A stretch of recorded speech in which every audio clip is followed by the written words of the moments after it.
They've put their stomach ahead of their conscience, and they expect somebody to come and save them. If you want a third force, then you have to decide that you will not vote on the basis of ethnicity. Do you understand me? Mm-hmm.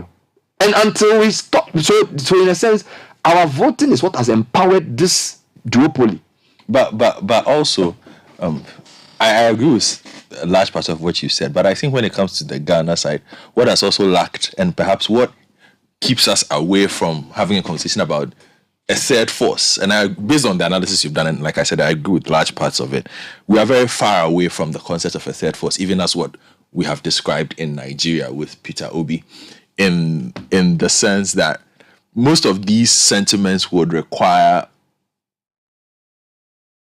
a symbol, somebody to lead it, somebody to voice it.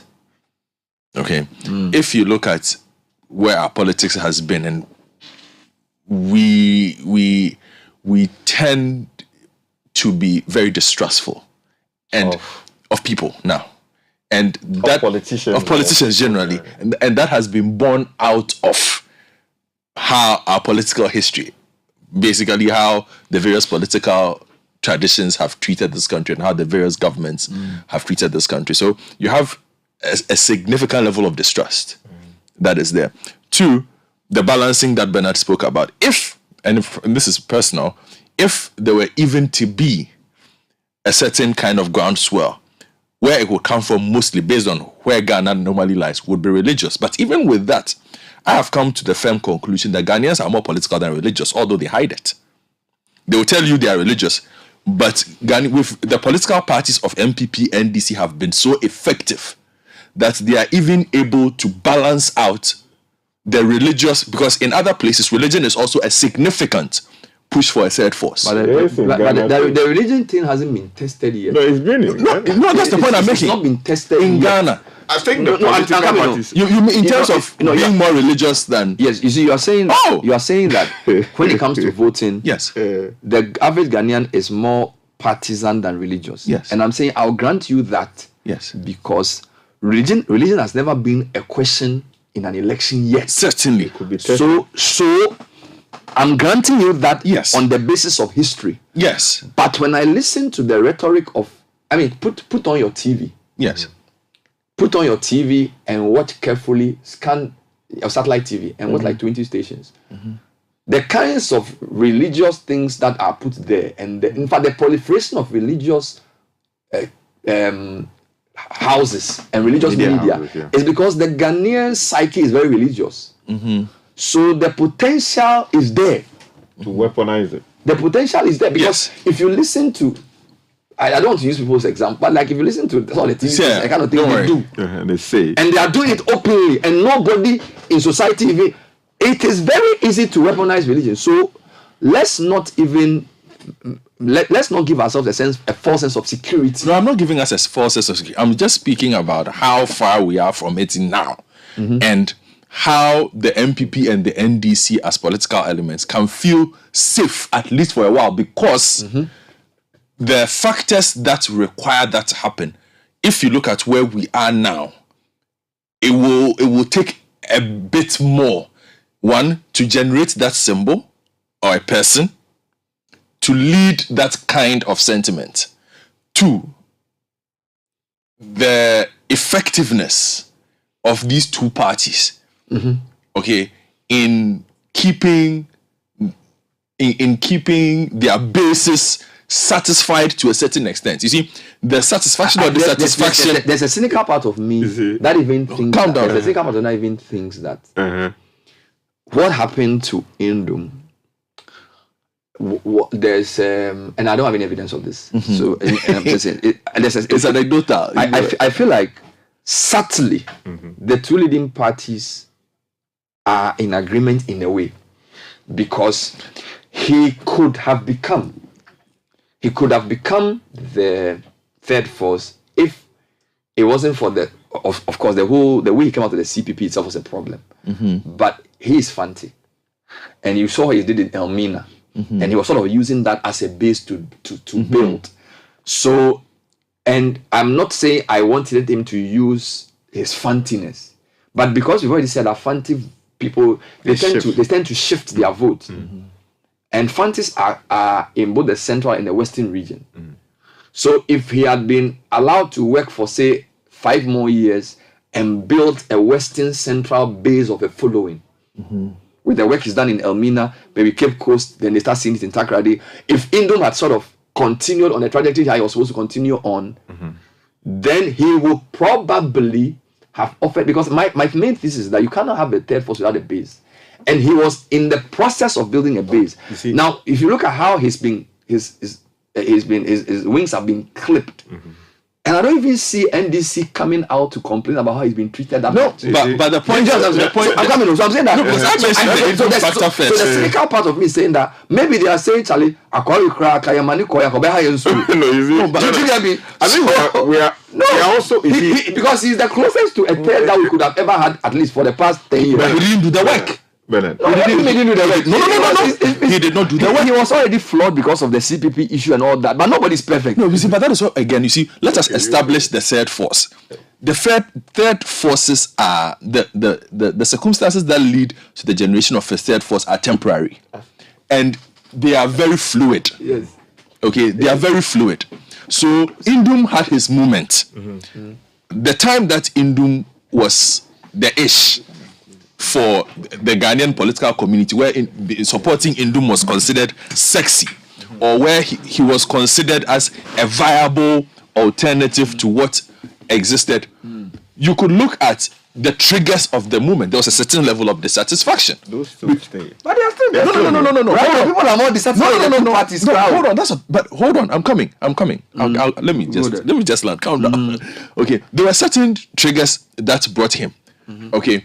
But his build up on that was to focus on the fancy side, as you spoke. Let me go and build the Elmina. Because even his candidates, when you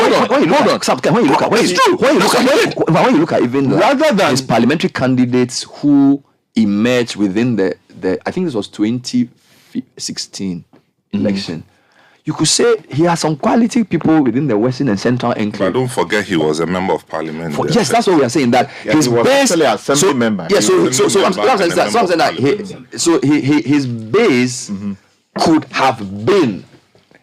But because we are discouraging ethnic bases in this discussion, there's a limit to how I can push that argument. But I'm saying that had he continued on a trajectory of a businessman, he has resources, he has credible parliamentary candidates, but he didn't do the work. No, that's a different point. He has a message that's resonating. It wasn't because he didn't do the work. That is easy for you to see. No. Let's do the work. The work of capitalizing on the triggers that were in place at that moment. You see, the fact. Hold on, Bernard. Hold on. You've spoken a lot today. I know. Calm down. I wanted to give you an example. No, don't give me an example. Let me talk. Okay. The fact that he didn't do the work. I think what you're saying is that he didn't succeed in establishing himself. Because he didn't do the work. You see, I'm saying. Wait. As in, he could not achieve what he wanted to achieve. Yes, because the focus on what he wanted to do was, instead of being national, okay, and Indum was I talk about Indum, and I started this because Indum I felt was a missed opportunity for the third party elements, the third force elements. He did not become a national presence.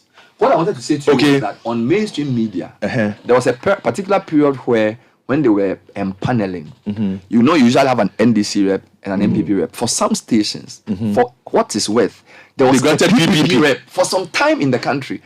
At least for a 3-year window, you would have Nana Opori Ousu, you will have some guy with some. There were 2 people. Kumsing and Nana Opori.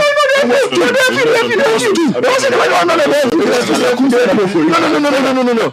There was a time that he was getting some support. I think that people should remember one thing. Which is Tinubu, no? Yes. He won that year, he was dancing Buga. Was he able to dance the Buga? He was dancing Buga at 5 a.m. Good for him. Can you imagine? But is he actually 71? Which 71? Are we using Roman numerals? But the record is 71. So, but the record is 71. Have you ever heard the younger sister celebrate her birthday before?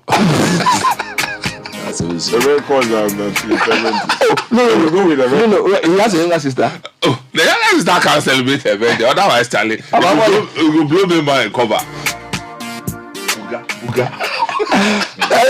Please, if you have the best certificate, produce it for us. Now that you are finishing this thing, let me tell you. Yes, tell us. Look, there's no such thing as third force anywhere. Oh, there is. There is. Where? Papa. You see, in some places. and normally it is the parliamentary Where? democracies that produce them. Where one country where there's a third force properly so called. Now Nigeria has one. Where? No, you just mentioned one country that has. I'm not talking about a third party, a fourth party, a third force that is steeped in the tradition and the culture and the way things are done. What's our working division of a third force? No, but that's what it is a collection, a temporary. group, a community of party activists who can change the nature of things. Okay. And I'm saying that, Generally, in fact, in Ghana, one John Bilson, Dr. John Bilson, woke up one day in his quest to establish what you are looking at third force. He actually named his party Third Force Party. In Ghana? In Ghana, yes. Ask where he ended up. 79. Yes. So I'm just saying that the idea of a third force is a welcoming idea. But I think what we need is a change of paradigm. Is our mindset that we need to push to change. Because you know what? Obi has done such a great job. Too much. But what did he want to do? Did he just want to show up? He wanted to win. He wanted to win. Did he win? No. You understand? He has become an emblem of a new idea that something works. Okay? So they can hold on to that. That and they use can that for hold on. future something. But he may get in a community, in a continent where illiteracy is struggling to find a new expression, these things don't just get done away with. People wake up in the morning, the first thing is, what religion do I belong to? What ethnic group do I belong to? Who is my friend? And this is what played up in Nigeria. No matter how smart you may sound, everything, when it comes to the ballot box, guess what? Why do you see what happened in Abuja and in Lagos? Charlie, he won. He won because of the degree of literacy and illiteracy. Now, as you move away from, then they become more. So they wake up. Their identity is what they. So your point is that he's shown what is possible. He's shown what is possible. Yes. Because if you look at Abuja and Lagos votes, there you can say it's a nice mixture of the country. Good. And he won there. Let me tell you. Yeah. Now, Education. let's not forget. Let's come back to Ghana. Do you know the Eagle Party announced the formation of the party post PNDC before the PNDC before the NDC came? Yeah. Right. If the NDC at the time considered themselves the potential of forming a third force, they would not have made that attempt to eradicate the CPP or the remnants of the CPP. Yeah. You understand? Yeah. Because they recognize that there was a tradition that They understand the duality of things. Yes. So they have to buy into. You mean in life, you're either a man or a woman? Yes. If you're a man, you are saying. If you're a woman, you are either. Go to the UK. Everything is one or one. Labour Party, Conservatives. I agree with you when you say, generally speaking, third forces are rarities because there's the duality of things. But I'm just saying in that Africa, in unless the a moment, coup d'etat.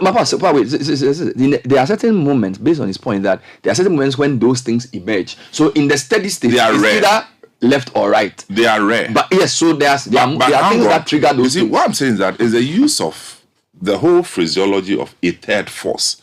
I'm just saying that we can have an outlying situation where somebody pops up, but in a sustained manner, as we have seen the Dankwa people, the Nkrumah people, it doesn't just happen. Yeah. Jerry Rawlings had been head of state Almost from 10 years.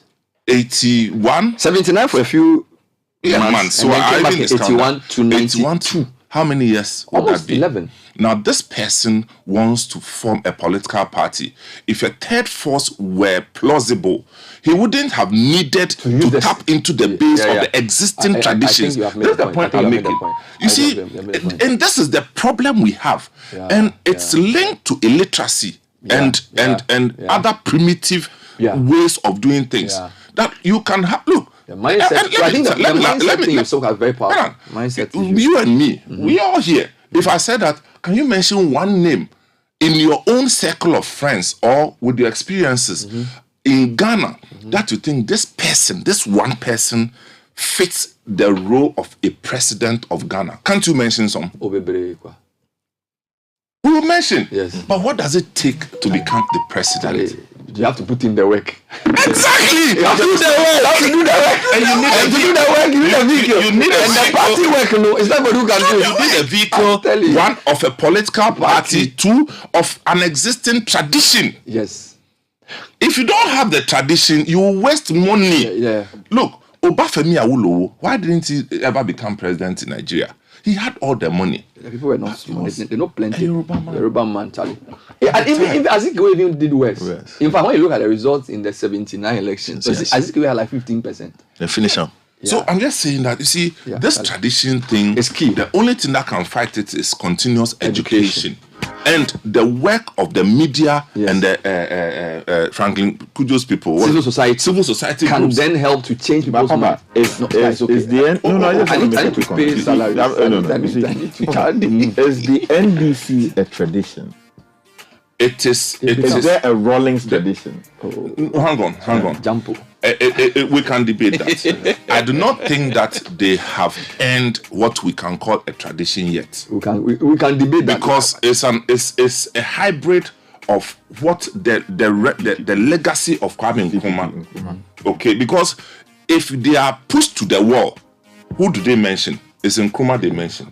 Because they don't want the MPP to come near the Nkrumah legacy. So it's back to the duality of things. So at the end of the day, for example, they created the Nkrumah holiday, right? So he's right. When you look at the fault lines, it's the same two. It's only a coup d'etat. All right, so we will come back to that. Please, I don't know what you are saying. I don't know what you are talking about. It's only a coup d'etat that upsets that. Yes. I'm not calling for one. No, I know. You don't like it. You don't like who's Charlie. All right, so thank you for your comments. The discussion was not meant to be exhaustive. We followed the Nigerian election very closely, and we are sort of excited about what we've seen there, and we're trying to compare it to what pertains here, knowing the peculiarities in the histories, and knowing that you cannot replicate one country in another country. But I say to Nigerians, well done. Well done. No, that I make a well done. And me didn't fear them on that point.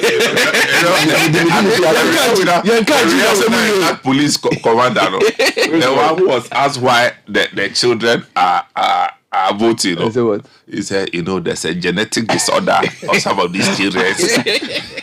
When you can see their sizes, but they are really old.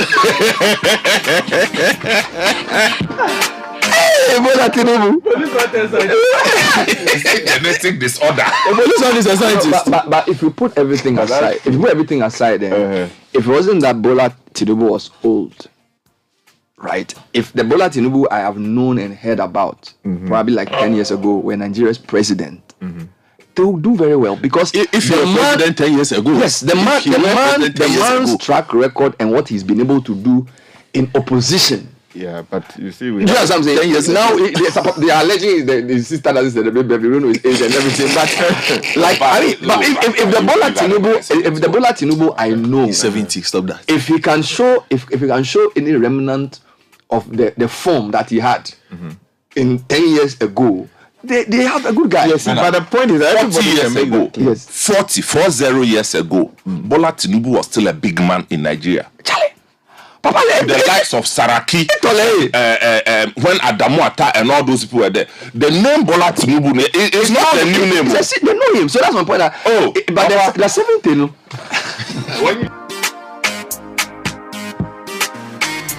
Oh my Lord and my God. Now let's talk about insurance. It's the Imperial Insure and Win promo from now to 31st March. Insure your vehicle with Imperial General Insurance and win handsome rewards. Now, we're talking about instant gifts, right? Insure and pick up your reward. You can win fuel coupons, gift vouchers, special souvenirs, and more. We're also giving free 1-year life insurance cover as part of your motor insurance cover. Call Imperial on 0302 788 or 0302 788 955. Imperial General Solid Protection. And Vodafone Business presents Vodafone Too Much Business, the number one mobile plan for businesses in Ghana today. With Vodafone Too Much, you have the best mobile plan on the market that gives your business the best value. That means you have the flexibility to choose voice, data, and SMS packages that suit your business's size and ambitions.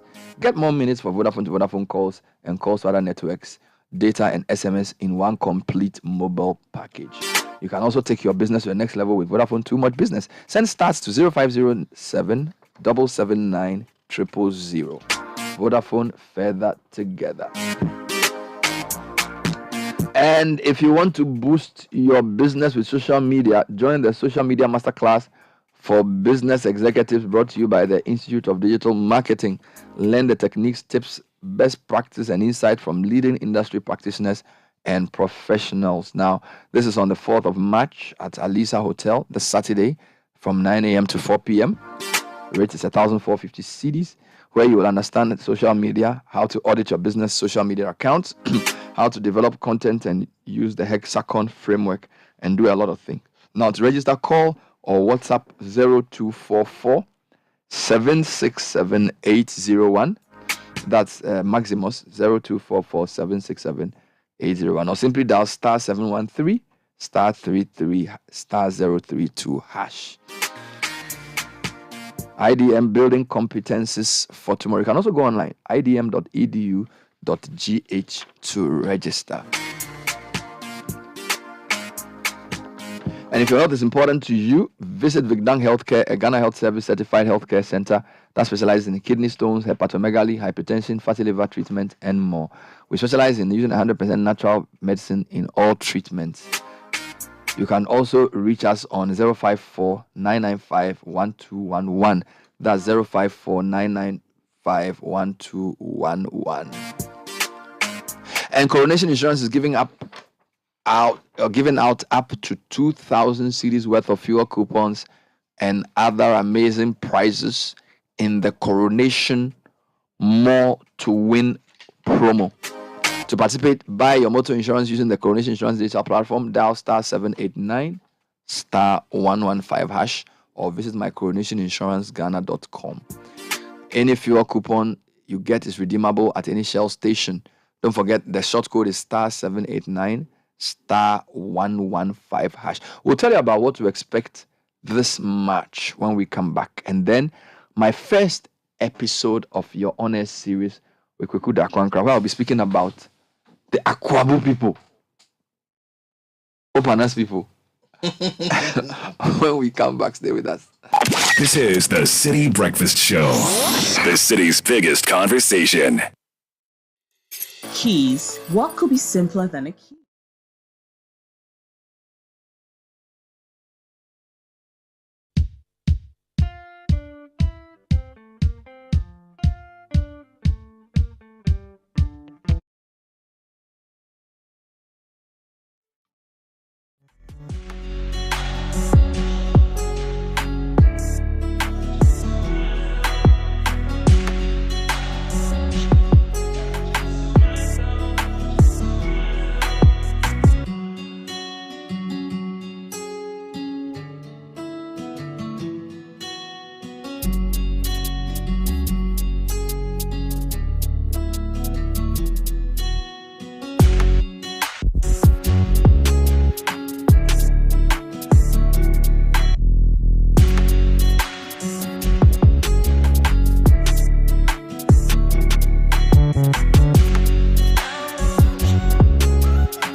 today is until the end. There are three main highlights for the month. Let's tell me about what to expect. Let's start with the on-air series for TV, because this year there's a different flavor that is coming. I noticed that there's a whole setting, there's a whole village on the TV screen and all of that. Let's talk about that. Well, it's just celebrating Ghana in more ways than one. It's, what we have done is to be able to craft all our cultural assets as a country, both tangible and intangible assets, and to be able to recognize and celebrate them.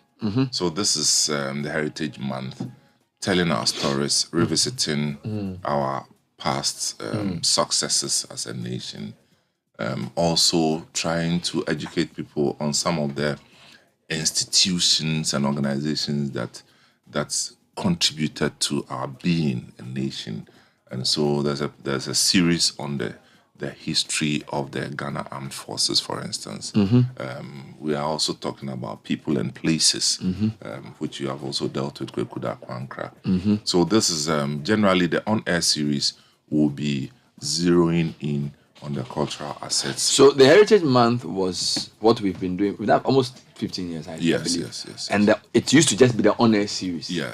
But now it's evolved and there's two more dimensions. That's correct. So there's the Heritage Caravan and then the Back to the Village Food Bazaar. Let's talk about the caravan. It's when is it starting? What are some of the things? Okay, so Heritage Caravan, again, part of the whole tourism wing of celebrating the Heritage Month, is trying to get Ghanaians to trigger this new way of life where Ghanaians will start paying money to see other parts of Ghana. Because there's a sickness of the middle class that then the moment they use the word holidays, the next thing is travel abroad. If I am on leave and I have to go on holidays, then for a middle class, for me to get my validation as a middle class person, I have to travel to where are some of the places they go, to New York, to London, Disneyland, to wherever, you know. And at times it is draining if you know how international travel is, you know. And we are saying, why don't you, if you have, say, 1 month, why don't you use 1 week to do this in Ghana, get to know other parts of Ghana, and then you can do your international travel as well. So basically, it's to bring back this culture of getting to know Ghana and other parts of. And then, of course, there's the Back to the Village Food Bazaar, Yes. which starts on the 26th. 26th. I'll bring you back to talk about that. So, for viewers of Citi TV and listeners of Citi FM, this week is going to be the on-air series. Yes, we are starting the on-air series this week, and it's going through the whole month of March. Wonderful. Samis, thank you. I need to do a quick interview with Goel, who are sponsors of the Heritage Caravan. Then I'm going to take you into my first on-air series for the week, where I'll be speaking to Kwekuda Kwankra on the Aquamus and who they are in Ghana.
Manager at Goil. Welcome, Robert, again. Thank you, Bernard. Solomon Blake Kofi is the safety manager for the same company. Solomon, welcome to the show. Thank you. And I'm told Yalsechi will join us as well. He's the manager of Azuma Nelson. So, Robert, let's talk about Goil. I believe there's been some news. You've lowered your prices. Yes. Let's give me the latest on Goil. Precisely. I mean, we have lowered our prices to 13 point thereabout. I just had to refer to it. So 13.8 right. So per liter. Yeah, per liter. In fact, diesel has gone down by more than 1 cedi, and then super has gone down by 5%. So it's significant. And this is what we want to appeal to consumers to visit our stations and get the best. Right. And of course, Goil is obviously one of the leading OMCs in the country. Exactly. Tell me about your services and your stations and what makes the brand a different brand. You know, we are in about 440 stations across the country, the length and breadth of the country. And we are touted as having some of the best stations. We are everywhere, and that is why we appeal to our customers. Wherever you go, you can get the best of the products. Our products, Super SP Ron 95, has been attested to be one of the best in terms of its quality, and it's a high grade. We sell it at the same price as other Ron 91 that is being sold across the country. And our diesel is also of a good quality because of its low sulfur, and therefore it is a very good product for customers.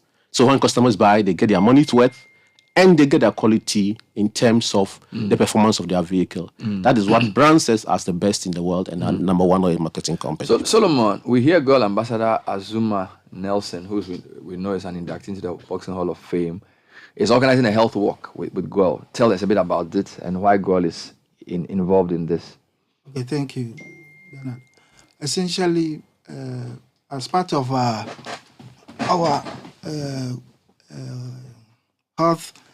healthy lifestyle program at HSSC department at Goil, we usually organize health walk for staff. But this time around, we decided to extend invitation to our customers, our business associates, and the general public to partake in this worthy exercise, because at Goil, you know that we extend the good things that we have with our customers. So that's why we are extending it to the general public and our customers to partake of this. Yeah. So what do you want to achieve with this walk? Generally to improve the health of staff and the general public. I see. You say a healthy mind. The famous Roman poet's phrase that a healthy mind in a sound mind, a sound body. And therefore, if we have that, people should be able to get healthy and work for development. We say we are energized for service. And when we say we are energized for service, the kind of healthy lifestyles that we live, we need to grow upon them so that we can get our energy selling going. So Yalsechi has joined us. Yalsechi is the manager for Azuma Nelson. He is part of this walk. Who is attending? And give me some more insight into this health walk. But thank you so much. You are attending. Is it? Yeah, we are extending an invitation to you. Know. That's why we're here. Thank you for telling me. Yes, and I bring you greetings from the brand ambassador, Azuma Nelson. He's not able to join us because he's burying his mother next week on the 11th, and we have an invitation for you and Samis as well. So, okay. So yes, Azuma is walking. The leadership of Goil walking, and I'm talking about the group CEO, MD.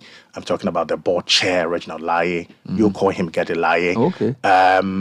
Everybody's walking. Everybody's walking. 10 kilometers. Yes. Wow. Yes, we are walking, and we are very excited about the opportunity to engage our partners. So all the partners of Goil coming. Goil is pleased with the support from the general public, making them the leaders. And this is an opportunity to engage, work together, interact, and let's be healthy together. And so everybody's coming and it's open to the general public. It's on Monday.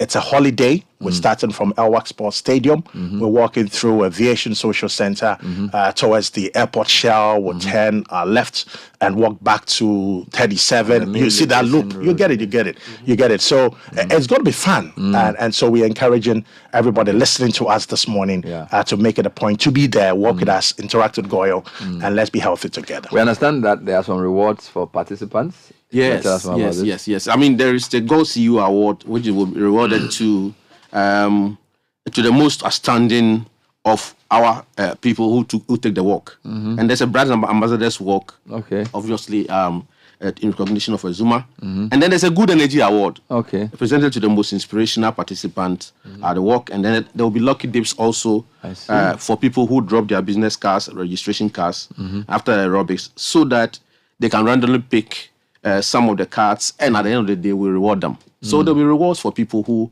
endure and get a good energy feeling. So get your trainers and get ready for the walk on the Monday. But do you need to pre-register to walk? It's a yes, but it's not a must. We are encouraging people to pre-register because we're going to do electronic registration on the morning, and to avoid long queues. If you're able to pre-register, you get your special number, you get there, you're verified, and then you can join the walk. And so if you want to avoid the queue, you visit our social media platforms that I'm talking about. Goyle on Facebook is goyle.official. On IG is Goyle_GH. And then on Twitter is Goyle_official. So you visit any of the platforms, you pre-register, get your special number, and on the day when you get there, within 5 seconds you're verified. Wow. And then you can be a part of the walk. Any closing comments? Okay, we entreat the general public to be there on 6th of March. Wonderful. To enjoy LWAC Stadium. Yes, there will be good energy vibes. So yes, please. Once there's good energy vibes, we invite people. And I'm sure you will be willing to come, won't you? I'll see what I can. No, he likes to walk. I know Bernard, Robert Trey is the PR manager for Goyle. Thank you. Solomon Blakehoff is the safety manager, and Yausichi Aferi is manager of Azuma Nelson, who is leading hundreds of people to walk on Monday, 10 kilometers as part of the Health Week with Goyle.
Picking a couple of the groups in the region to discuss their history and also look at some places of historical significance.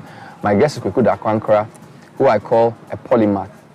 Originally a journalist by training, but he's also a lawyer. He also writes and is doing very important research in various aspects of our history. Kweku, thanks for joining us on the series. Thank you. We're talking about the Eastern region today, and I just wanted you to first start off by giving me a quick overview of the main groups there before we get into specific issues.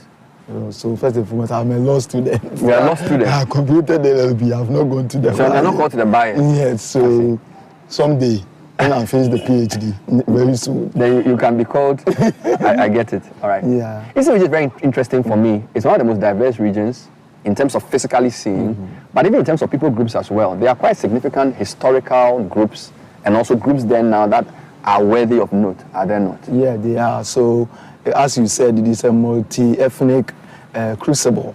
So we do have the Acham, and the Acham, we have the three Acham, the Buakwa, we have the Bosome, and then we have the Kotoku, that make the Achamansa, the three Acham groups. And then we also have the Damwe group in the eastern region. So we have the Maya Krobo, and then you have the Yulu Krobo, which are also there. Then you also have the Equiapim, which comprises the Hiliguans and then the Akan migrants in that area. Then you also have Kou in that area. So those are the... So we have the Achims, who are the Bosomi, Kotoku, and Buakwa. Then we have the Dangbes, Yilo and Manya Krobo, upper and lower. Kwapims are the Hiliguans, and then the Akan migrants, and then we have the Kwewu. So these are the four. The four. In fact, there's another ethnic group, which is also a Guan in the Kwewu area. In fact, their language is on extension. I remember the name, but they are still within the Afro Prince there. But what about the Guans? I know that the Hiliguans are a significant part, but I thought that getting closer to the Akosombo areas, there are other groups in the Eastern region as well. Yes, there are Komu. So the Akwamu is also there. Yes, the Akwamus are there. I see. Yes, so the Akwamus are distinct from these four you've described? They are all different. They are distinctive account groups. So talk to me about the Akwamu. Who are they? Because in what we read in history was that they were very fierce, they were warlike, and for a while, they were so powerful that different groups had to come to fight them because they were almost undefeatable in war. Yeah. Is this correct? Yeah, so that's very true. So they are coming by 1630s, 1640s up to a whole lot of, up to by 1730. They were the most powerful group among the Akan group. Okay? And their power emerged immediately after the Dentra. Why the Dentra? Prior before even the Dentra. So they move hand in hand with the Dentra. So even the Dentra fell along the line, and Akomu were still standing. So who are these people? One may ask, where do they come from to be there? So these Akomu people are part of the Eduana Chia Abrede group. The Eduana Chia Abrede group. So the Eduana and Nchia, you see all of them, their symbol is dog. They assemble. So you see on their staff a dog sometimes with a bone in the mouth or a dog with fire, because they believe that they brought fire to the world, inventors of fire. So when you meet them, a Diana person, then you speak Ujaba, that's the child of fire. That's who. Diana Chia Abrede, Aprenchenia Omensu, because they brought water. And then as well as fire. That's why they call them Diana Aprenchenia. So this group of people, as Akan's migration is well known, also came from the northern corridors, and then they passed through and then entered the enclaves of Pearl River Basin. When they came to the Pearl River Basin, there were autochthonous groups there. I mean, the original or aboriginal settlers that were there. They were 80 autochthons. So when they came to the area, these were the people who are now at Asini Kuchia. Okay? They were there. They were used to call them Orenchi. They were on the land called Asasetre. Asasetre was then between Himai and then getting to Mokwa. So the other Aboriginal group there were Chufu, Etimokwa, then Himan, okay, they were there, and then Eminahem, they were also there in that area. So what happened was that when the Adriana Abrede came there, they were led by their leader called Nana Adjan Kokobu. So Adjan Kokobu came to settle there with another group, the Chufu people, also came with their leader called Nana Mfatie Amwa. He also came to the area. So Mfatie Amwa and his Chufu were there before the Adriana group came there to settle. So this Adriana group lived there for a very long time, even signed some contracts with the Portuguese back in the day for trade. And then dynastic conflict arose during the time of Nana Owusubari and then Nana Otumfuo Asari was a blacksmith, so he's called Otumfuo Asari. As a result of this dynastic conflict, Nana Asari carved a drum and said, it means I will not worship you again. And then he left the territory. And other groups from Nana Otumfuo's group also moved straight to the eastern corridor, so the western corridors. So they went to Hafasni, they are in La Côte d'Ivoire. They're up to the north of the Côte d'Ivoire.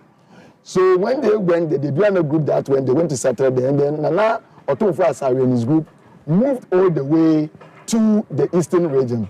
According to other historians, they are saying when they were on their way, moving through the central region, the Fantis saw the long trek of people, and they say, so they became Akwanimufo, people on the road that have a long line of people. That's an interesting point, because I've heard other people say the reason they are called Akwamu is because in the time that they were powerful, they were slave raiders, and they were waiting in the road to capture migrant groups into Yeah. So I don't know whether you know of that theory of the yes, so that is in fact the original version. If you go back to the work done by Roma, okay, in 1605, he goes on to talk about the fact that when he interviewed Seseku back in the day, that was the name, because all the other Akami group, and that was what the Akomus were doing. They were very powerful. So they lie in wait on the paths, and then they capture other neighboring groups. And that is one of the main reasons why all the Akami groups came together in 1730 to fight them. So that, I think, even is the true meaning of their name, as opposed to this current revisionist interpretation of the name as people who were on that long trajectory of migration. But be that as it may, let's continue the story. So these Adriana people, Fifo Himan area, some moved to Hafasini, some moved to Côte d'Ivoire, but the core group moved into the eastern region. Yeah, the group led by Nana Otumfuo Asari. So they moved to eastern regional corridors, getting close to the Achems, and then they created their town called Asariman, which has now been corrupted to Isaman Kesi. So it was Asariman Kesi, Nana Asari's big town, and now it's called Isaman Kesi. So while they were there, they moved. There was incursions, and they moved toward the Yanao Hill, which became Yanawasi. They were, in fact, living down below the Yanao Hills. So that's where they were, and they created their pre-colonial kingdom of Akomu. So they moved down, got to Chifo area, some split and went west, some moved east to Asariman Kesi, which became Asiman Kesi, and then came down to Yanao Hill, which is where they were now settling. So at the height of Akamu power, we can say they were living within the Yanao Hill area. Yeah. And it was there that they became so powerful. And so they started engaging in expansionism. So in the expansionism, they were able to move to the northern Volta region and conquer Crepi as their vassal state. They also went to the Anguno area, and they were able to capture some part of the Anguno territory. When you say Crepi includes the area that is now known as Peki. Peki, yes, and Hokwe areas. Anumboso, Peki. Yeah. So that whole area, the Akwamus were able to conquer. They were able to conquer Tobi Kukudei, so he was serving him. And then they moved also to Aguna. They were able to conquer the Aguna people in central region. Not in central. The Aguna Swedru areas. Okay. That is, So they were able to under Kenyanko. After that, then they also moved to Accra. And then they defeated the Gans.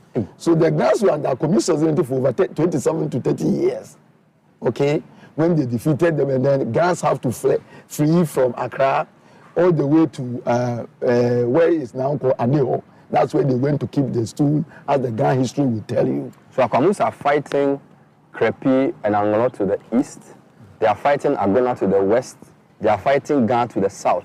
Did they ever fight Ashanti and Denchira? No, because of the distance. So you when you want to expand your immediate surroundings, you begin to conquer those people before you can move further. And then the neighboring territory of the Equiapium, the Guans that were there, they also started conquering the Guan hills. So the hilly Guans were also conquered, and they came under the power of Akwamu. So Akwamu, at the height of his power, this is in the 1700s? Yes. No, this is in 16 to 17.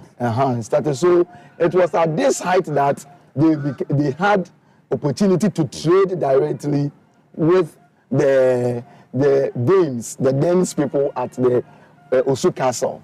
And because of that power over the Ghan too, they were able to also infiltrate the Ghan state. So some of their people, you can find them in the Otublohum areas, where we call the Otubrono, or that's Otus people. They are coming also from Akwamu. So that is where they settled. And then in the Osutu, the majority of them also came to settle there. So you have the Omabos, Note Omabos, and all these people from Amanokuru that also trace directly to the Osude. I see. So that shows you the power of Akwamu. In fact, in 1693, the famous Akwamu warrior, trader, and a royal, Asameni, was even able to use tricks and led about 80 armed men, pretending to be cooks, to overpower the governor, Jensen, and his people, and injure many of them. Jensen himself had to flee to Fort Covacay, and for him to rule as a governor of the Christabon Castle for a year, and even took the keys, which is now material history for the people of Akwamu today. This is the Heritage Month, our honor series. We're looking at Eastern region, and today our focus is on the Akwamu initially. My guest will be Akwankra. Fascinating history about the warrior-like group called the Akwamus, who were ensconced in the Yano area, originally from Adriana. The story hasn't ended because apparently they ended up in the Bono region, and we'll talk about that too. But I just wanted to clarify the Asamani issue. So Asamani wasn't actually a chief, he was a royal. He's a royal. And the legend is that he, for a period, conquered Christiansborg Castle in Osu. Yeah. You're saying at the height of Akwamu power, they were trading directly with the Danish. How long was this conquest for? And is he the guy whose statue we see when we get to the roundabout when you're driving to Atimpoku? That is it. That's Asamani. Yes, that's Asamani. So Asamani did very well, except that over a year, he gave up and negotiated with the Danes, and he was paid, and he went back. So over a year, some of the Akwamu people themselves became casualties of war to the Danes, and they were sent to U.S. Virgin Islands, where they went to rebel, and because they were royals. So when they themselves were slave raiders, selling people, and then when they found themselves as victims in U.S. Virgin Islands, which used to be called the Danish Virgin Islands, they engaged in rebellion. That sort of gave them some freedom there. So I see. So how long did Akwamu power last, and what led to the decline of Akwamu? So the Akwamu power lasts because of their capability, military skills, and then war expansionism, as well as skills in trading. So there were a lot of traders back in the day. They had a monopoly in when you talk about the Eastern Seaboard. They were able to capture all the way from Winneba Beach all the way to Keta. They were controlling that transatlantic trade with the Europeans. So this gave them a lot of money, ability to also buy ammunition to engage in wars. So this is what gave them more powers. Wow. And based on this, they also engage in extrajudicial behavior, doing some things against their neighboring territories. And this will lead to a sort of animosity between them and all these. So they unified the various Akan groups against them. Yes. So over the years, not only Akan group, even with the Ghana groups, because of their overbearing attitude at the height of their power. And as a result of this, what we saw is that they started to bring about some sort of alliances among this Akan group. So this thing started, as you were asking me from the time, so from the period of 1650s or 1640s all the way to 1730, Akomu was the powerhouse when it comes to the Akan group in the Gold Coast. So what happened was that when the overbearing nature reached its apogee, these ethnic groups, particularly the first people to cry about the Akomu's overbearing attitude were the Hiliguans. So the Hiliguans invited the Ebuakwa people and then Kotoku people, the King Fempo Mansu of Kotoku. So Fempo Mansu of Kotoku also called on his Fanti allies, people from the coast. So the Fantis joined, and the people even from, Asin also joined. So the Asin sent the Animfahene, once is Nana Prajinsam. So Prajinsam also led the Asin group to the area. So that is why there's a work I did for the Kushia people. I write about the Kushia people in the making of the Equatorial state and the independence of Ga and Agona states. So Prajinsam was like a war of independence. Yes, it was a war of independence. Was oppressing all the people. So they came in and then they fought. So the alliances were the Ga, some Ewe groups, the Achim groups, who were originally the people who were leading the war but needed the allies. So they came with this alliance group. And the guys, they were fighting for their life because they have been on the Akomu power for over 30 years and they need their independence. So they want to introduce war at Nseti. So by 1730, they were able to conquer the Akomu groups and chase them until they fled from their community at Yanawase and then cross the river to the current place they are hiding in the Volta Hills today. Who was Ansa Sasraku? So Ansa Sasraku was one of the powerful chiefs. It was during this time that the war occurred. So if you look at the history of Anumabo, and then Mbebesi who came to this war even had the opportunity to take the children of Ansa Sasraku and send them to Anumabo and then marry them. One of them married Bruce. Their ancestors today are the Mensa Woods as well as UN Secretary General Kofi Annan through that line. That is why during the celebration of Kofi Annan, you saw the Akomu people coming through Efra Ansai's line of that celebration. So these were the Akomu people. We know that in history in school, we're told that the Akwamus helped the Ashantis defeat the Dinchira. But we're also told that eventually the Akwamus fell to the Achims, which is the war you just described, because the Achim mobilized forces. So I don't want to go into the whole Dinchira. We can do Dinchira on a separate day. But I just want to know the reason between the Akwamus and the Asantis, because we're also told that Okomfuanochi was from Ukugua, which is very close to where the Akwamus were. So not getting into all of that, what's the relationship between Akwamu power, Dinchira power, and Asante power? Were they equally powerful within a certain period, or one's rise led to another's fall? So the rise, we will say the Dinchira, and then Akomu, and then it interspersed within a period. But the Dinchira power, we know, came to an end by 1700s.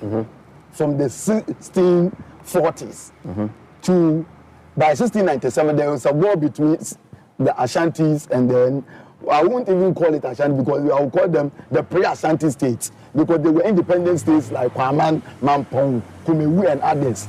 So it is after the war before they become Osanti, people who have come together because of war, these independent states.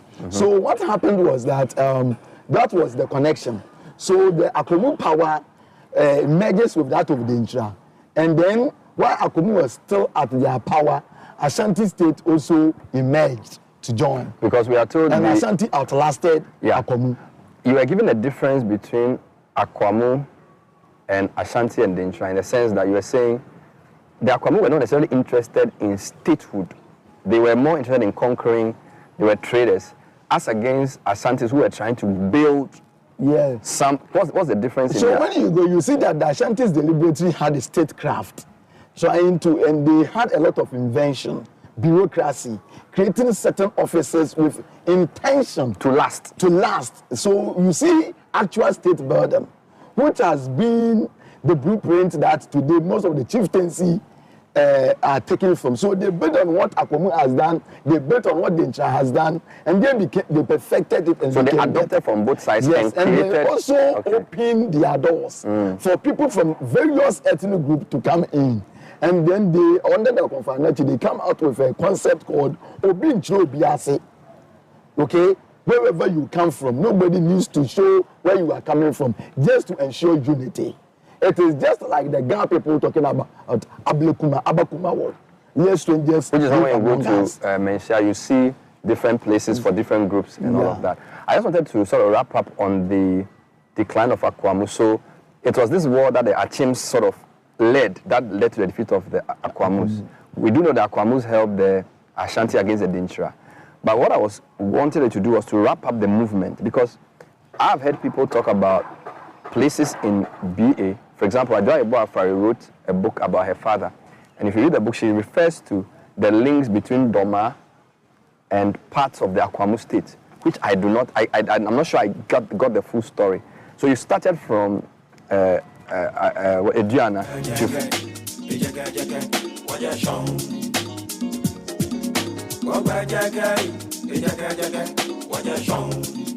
Well, that's just part one of our conversation on the Eastern region. We were talking about Akwamu. The discussion continues tomorrow. Speaking to Kuku Dakwankra and some fascinating people and places as we drive along the Heritage Caravan. That's our honest series for today. Coming up next is Branch in the City. Before that, City News at 10 with Charles. Good morning. Good morning, Bernard. Coming up in the news at 10, presidential candidate of Nigeria's governing party, Bola Tinubu, declared as winner of the disputed 2023 elections. And later, Ghana confirms 12 new cases of Lassa fever. The details now. The Ghana Health Service has confirmed 12 new cases of Lassa fever after further tests were conducted by the Noguchi Memorial Institute for Medical Research. The latest cases were reviewed after the Ghana Health Service traced 56 contacts of the 2 initial cases confirmed on Sunday, February 26. The active cases of Lassa fever now stand at 13, according to the Ghana Health Service, as 1 person has so far died from the disease. Now, Nigeria's ruling party candidate Bola Tinubu has been declared the winner of the country's disputed presidential election. The 70-year-old veteran politician got 36% of the vote, official results show. His main rival, Atiku Abubakar, polled 29%, and Labour's Peter Obi 25%. Their parties had earlier dismissed the poll as a sham and demanded a rerun. Mr. Tinubu won most other states in his home region of the Southwest, where he is known as a political godfather. He campaigned for the presidency under the slogan, "It is my turn." Bola Tinubu spoke after the declaration accepting the mandate given him by Nigerians. This is a serious mandate. I hereby accept it. To serve you, be your servant and not be your leader. To work with you and make Nigeria a great country. I take this opportunity also again to appeal to my fellow contestants to let us team up together. It is the only nation we have. It is one country that we must build together. We work together to put broken pieces together. President-elect of Nigeria, Bola Ahmed Tinubu. Now, the Minister of Finance, Ken Ofori-Atta, says 100 million cedis has been made available to facilitate the release of some 3 million Ghana cards locked up in bonded warehouses. The Executive Secretary of the National Identification Authority, Professor Kenneth Atifwa, revealed that the Ghana cards were being withheld by a private company his outfit is working with due to the unavailability of funds. Appearing in Parliament to answer questions, Ken Ofori-Atta said an agreement has been reached with the company to release the cards. We had come into an agreement with Cal Merchant Bank to ensure that the 3.5 million cards will be released at the appropriate time for the work to be done. We agreed on 100 million CD transfer. 80 million has been put into the accounts of CAL, and 20 million will be done by close of business today. So we are very comfortable about the situation to ensure that the needed cards will be given to the NIA to do its work. Finance Minister Ken Ofori-Atta, and finally, Chairman of the Appointments Committee of Parliament, Joseph Osei-Wusu, says the approval of ministerial nominees by the President may go through secret balloting. Joseph Osei-Wusu said the minority stance not to support the approval process at the committee level will push it to a secret ballot when the report is brought to the House this week. The recommendation will be that the majority says yes, the minority says no. If we recommend approval by consensus, then the decision is taken by voice vote. But when we recommend by a majority decision, then the report is adopted by the secret ballot. Chairman of Parliament's Appointment Committee, Joseph Osei-Wusu. And that's it for City News at 10. For more news, log on to citynewsroom.com. My name is Charles Osukumi. Have a good morning.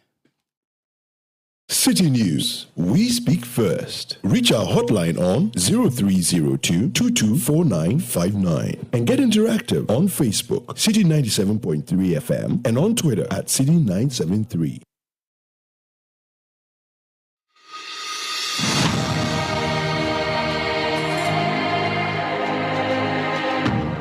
Fatih, why are you always going into Ajo's room? Aren't you afraid? And you eat with her too. Don't you know she is HIV positive? And so what? My eating with Ajo will not make me HIV positive. Don't you know how a person can acquire HIV? Whether I know how HIV is transmitted or not, me, Selikem, I will not go there. So that people will say that me too, I have HIV. Oh, stop that. You are educated. At least get to know the right thing so you can teach others about it. Yo, teacher Fatih, I am listening. HIV has 4 main modes of transmission: through unprotected sex. This is sex without a condom. Use of sharp contaminated objects such as needles or razor blades, previously used by a person living with HIV who may not even know he has the virus. From an HIV positive mother to her baby during pregnancy, delivery, or breastfeeding, and through transfusion of contaminated blood and blood products and organ transplant procedures from an infected person. So you see, me visiting Ajo or eating from the same bowl with her does not leave me in any danger of getting HIV. I see. And the question is, if you were HIV positive, would you not want friends to visit you? Would you want people to shun you just for being HIV positive? No, I guess not. Thanks for the education, Fatih. I must work on my negative attitude and encourage others to do same and show compassion to persons living with HIV. This message is brought to you by Ghana AIDS Commission in collaboration with the Office of the First Lady and Rebecca Foundation.